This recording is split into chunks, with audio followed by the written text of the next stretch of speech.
Good morning, everyone. Welcome to the outskirts of Las Vegas, and welcome to Desert National Wildlife Refuge, home to things like desert bighorn sheep and whiptail lizards and tarantula hawks with tarantula and desert tortoises and all sorts of other good stuff. And today we're going to be exploring the wildlife refuge.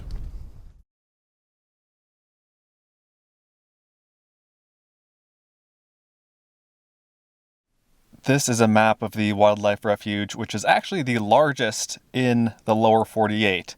There are some bigger ones in Alaska, but this is just a massive piece of protected land, except that half of it, more than half of it, like this western half right here, this is all off limits because it is the Nevada Test and Training Range. So it's some sort of military range or facility or something like that. So we are going to be sticking to the eastern side here, and you can see a couple different mountain ranges, and there are really two main roads that go through the wildlife refuge. So Las Vegas is right here. I mean, the southern edge of the wildlife refuge is only like a couple miles from the outskirts of Las Vegas. It's very close to Las Vegas. And right now, where I am now, which is here, we're only about, I don't know, 15, 20 minutes from Las Vegas. And so anyway, there are a couple of roads that go through this part of the wildlife refuge. And like I said, we're here and we're going to be driving this road here. It's called, what is it called? The Mormon Well Road, I think. There's another road that goes along the west side of this mountain range here. And maybe we'll explore that in the future. But for today, we're going to be driving along here and seeing some things along the way. And I actually don't really have a lot planned for today for things to see and do along this drive. There's one hike I want to do at the end of this drive, but between here and there, which is like 30 or 40 miles of dirt road driving, we're just going to explore. We're going to wander, see how it goes, see what looks interesting, and just, if nothing else, enjoy a nice, scenic, backcountry dirt road drive. So let's get going.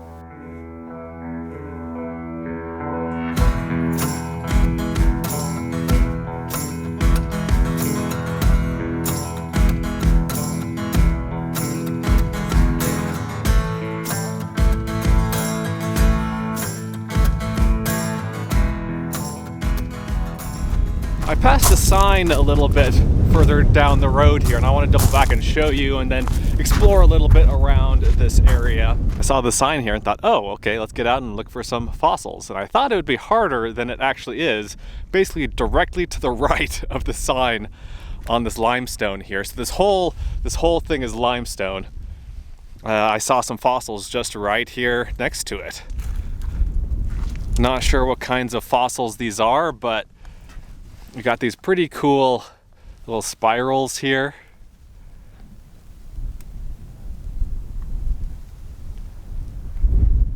Really neat. I don't know what this thing is, but it looks fossil-y, I guess. Could be a fossil. I thought I would need to hike all over this ridge to find fossils, and so I got my hiking shoes on and my backpack and everything, but no, you can just like walk along the road and see the fossils here. The sign right there is like a couple hundred feet from where I parked, so let's just walk along this section, just right along the road here and see what else we can find.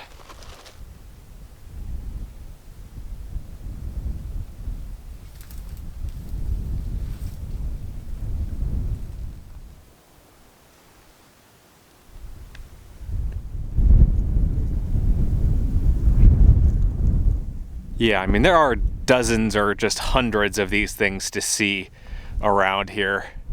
They are not hard to find. Again, we are just right along the road here. Cool, let's keep driving, see what else we can find. Hopefully sun is one of those things. Like I said, it's pretty cold here. It's probably, I mean, it's not that cold in absolute terms. It's probably, a degree or two below freezing right now. The wind, it makes it feel much colder, so I'm hoping that pretty soon we'll be out in the sun and we'll feel a little bit more bearable.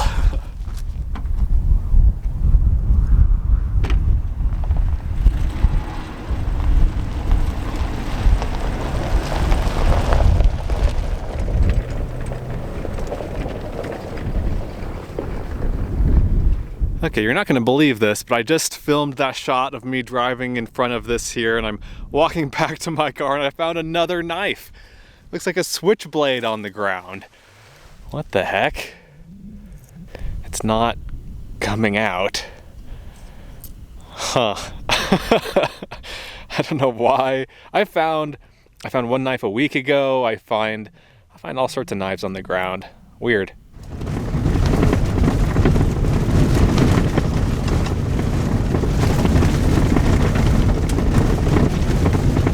Look at this, we are in Joshua Tree heaven out here. There are thousands upon thousands of them all across this valley here. Beautiful. Also, you like my the crack down the dead center of my windshield? I've got this crack here, and then I have, let's see, this guy right here, and I have another one right here. Just little ones. I've made like 450 videos on this channel. I think that probably 85% of them feature a broken windshield of some sort. I replace my windshields. It's not like I keep using the same windshield for years and years and years, but it's just part of the game, comes with the territory. It's an occupational hazard. Oh, here we have a better view of the Joshua trees. Let me show you this here. We have a better look at the contours of the valley here, including some snow-capped mountains in the distance. But yeah, just a sea of Joshua trees out here. And I just learned that these can live to 1,000 years. It's pretty common for them to be hundreds of years old, and they can live up to 1,000 years. I did not know that. It's an iconic plant, one of the indicator species of the Mojave Desert. If you see Joshua trees, you know you're in the Mojave. Well, my goal today was to just kind of wander around and see what looked interesting. And this cave or arch or whatever this is looks interesting to me. So let's go hike over there. I think it's about a mile away. Let's get the gear ready and hit the trail.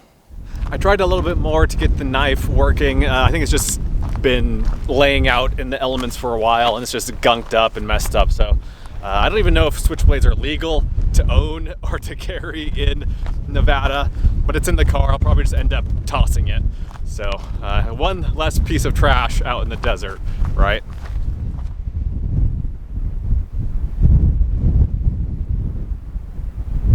Just came across another piece of trash here. Looks like an old Mylar balloon. We'll go ahead and pack this out.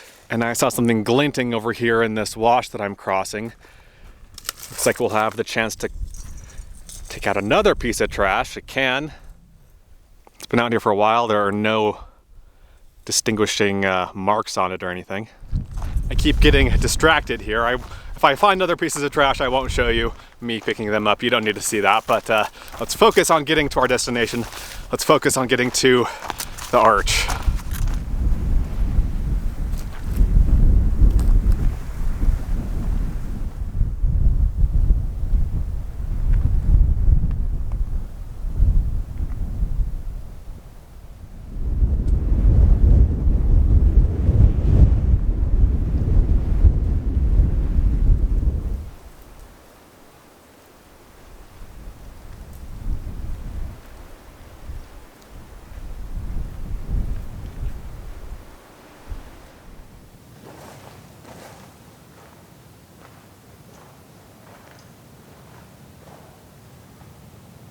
Well, this is awesome. This is really, really neat. So it's not an arch. There's not an opening above here, but it is a cave. And it's an interesting cave because the opening is, I mean, it's large. It's a large opening, but the cavern behind the opening is even bigger. And so I'm standing kind of near the top of that cavern here. Look at the ceiling. And amazingly, there seems to be a seep of some sort, like a little spring back in here. You can see like the water marks, the dark water streaks there. And then there's some green vegetation like down here. There's plant life growing back in here, even though there's no way this ever gets any sun. But I guess the water that is seeping back in here is enough. Let's go get a closer look, see if we can actually see any water, if it's just like an occasional sort of thing. Nope, no visible water, but maybe after rains, maybe after it rains enough, there's enough water seeping through to give the plants some life here. And look at this, you can see these limestone deposits, or these calcite deposits. So the water is carrying calcium in it. I think this is how it works. And then when the water evaporates, it leaves behind that little bit of calcium in the form of calcite. Oh, there is water here. I just noticed. Speak of the devil, there's a water drop. Right, do you see the water droplets? So it's just like an underground cave, how stalactites and stalagmites form. This is kind of a mini stalactite here. There's another one right here. This thing. And then you can see these ribs right here, like these vertical fins. This is called cave bacon, I think, for obvious reasons. Really, really neat formations back in here. This is an active cave system. What an amazing place.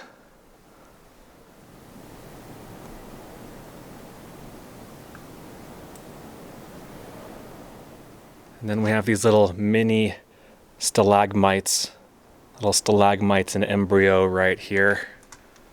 So water droplets have dripped down onto this little lump right here, and once the water evaporates, that little tiny bit of calcium remains.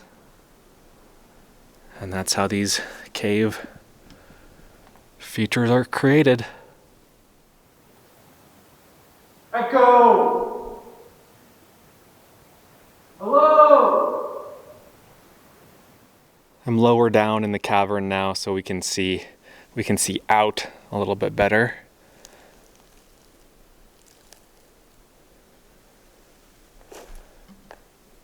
And here's looking back into the back of the cavern. This is amazing. This exceeded my expectations. Again, I honestly had no idea this was here. And the map that I have on my phone doesn't show a name for this cave. It's got to be named. I don't know if there's like an official name for it, like if it'll be on USGS topographical maps, or if there's just like a casual name that rock climbers have given it, because I've noticed there are some climbing anchors above me here. There are some bolts around the cave. Not too many, but there are some routes here. So I'll try to find a name of this place and put it on the screen here if I can, but just amazing. What a little gem. And amazingly, even more amazing than that, is that I can see Las Vegas. I can see the Strip from here. Here's looking out from the mouth of the cave. If we zoom way on in, that, my friends, is Las Vegas. I've always said how much I like Las Vegas because of how close it is to pretty amazing outdoor recreation activities. Like, it is just surrounded by mountains. And this really just drives that home. But we are going further away from town. I got to get back to my car, which I think I can probably see from here. Let's see. Okay, yeah, it took me a little bit, but I found it. Right there, right in the middle there. There's the old Land Cruiser.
Well guys, I'm not gonna lie, I'm a little bit surprised. I was not expecting there to be snow up here, but I guess it makes sense. I camped last night at like 5,500 or 6,000 feet, and there was snow just above me.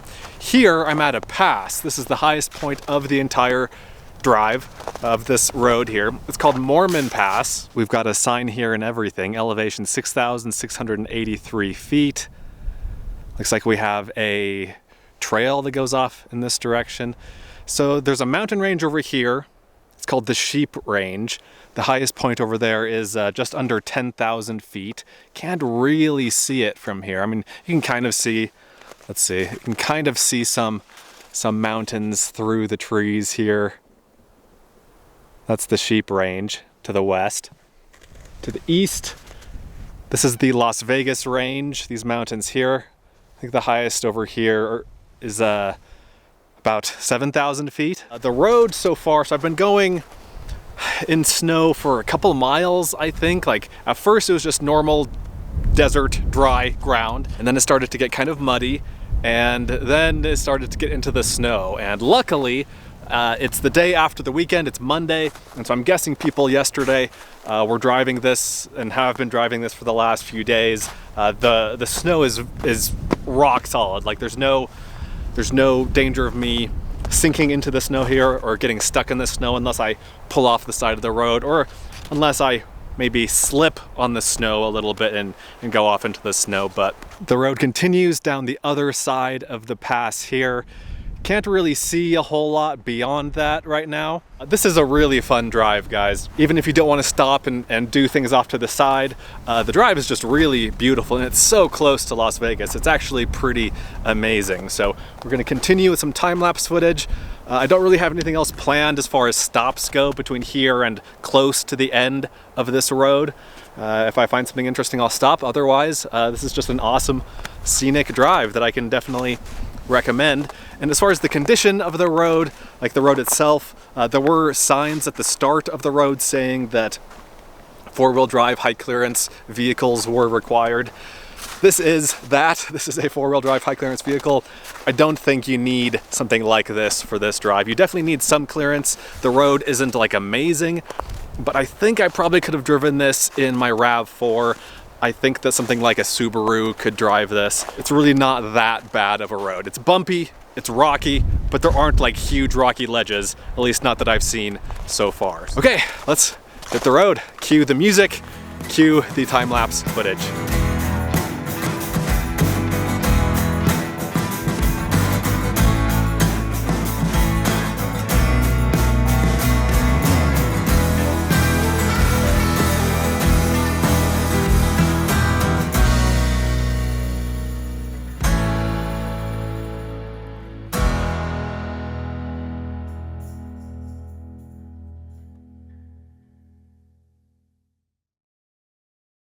Hi guys, it is several hours later, probably about 3 hours later, I'd say, and I'm in the car, I'm at a campsite, and sorry that it's kind of dark. The sun is at a bad angle for recording like this. It's coming right in through the rear window here, so the camera's basically pointed directly into the sun, but we're working with what we have here, and I wanted to show you my dinner. This is my usual trip dinner. Let's see if we can focus here. Let's see if we can make it a little bit brighter. No. Ah! Okay, let's try that again. This is a better angle anyway. So yeah, this is my usual dinner. Usually looks something like this. And this is just an open-faced turkey sandwich with 2 slices of cheese. And then usually a fruit of some kind. Got some blueberries in here now. And then a drink. If I'm really hungry, I'll have 2 of these, but I've been kind of snacking in the last couple hours, so this should be good for tonight.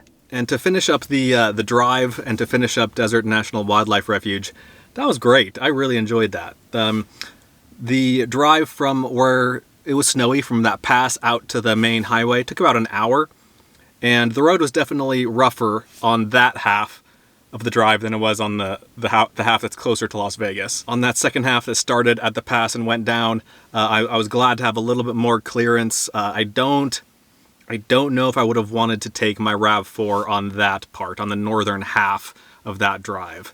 Maybe it could have made it, like if I really had to, but I think you do want a little bit more clearance. So keep that in mind if you're looking to recreate the route that I did today. Really, really pretty drive, beautiful area. I saw exactly one other vehicle out there. There was a truck that I saw at one point, and that's it. And for being so close to so many people, millions of people in Las Vegas, I mean, that's unbelievable. I'm guessing that, when there's not snow up there, when it's on the weekend, yeah, you'll probably see other people around, but even so, I was just really impressed with that place. I really enjoyed it. And here's a look at camp.